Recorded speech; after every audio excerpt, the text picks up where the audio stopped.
Dustin Long, NBC Sports, you got to drive your kids to victory lane. Denny Hamlin was greeted by his daughters in absolute tears. What kind of empathy can you have or do you have for him? And whenever you talk to him, what do you say to him after today? Yeah, no, I mean, I definitely have a lot of empathy for him, and I said it, I think, in the interview I did on the stage that, it's great to celebrate and all that, but it does feel a little awkward, because he has put so much time and energy and has been so close to winning so many championships, and this is as close as he's ever been. And, he's a competitor, but he is a friend, and I was going to be happy, for him to win. That's kind of what I was thinking about. Like, man, I can't wait to go tell him good job.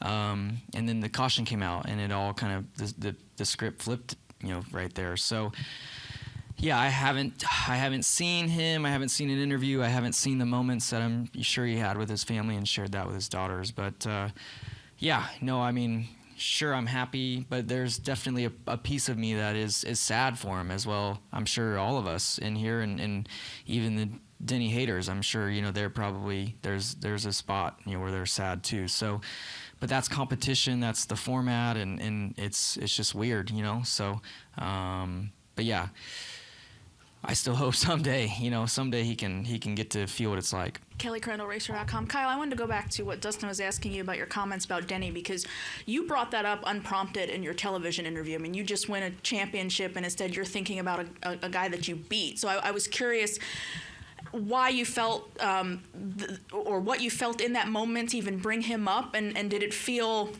not like you didn't deserve it, but like were the emotions kind of split there for a second? Because again, you brought that up unprompted about the guy that you just beat.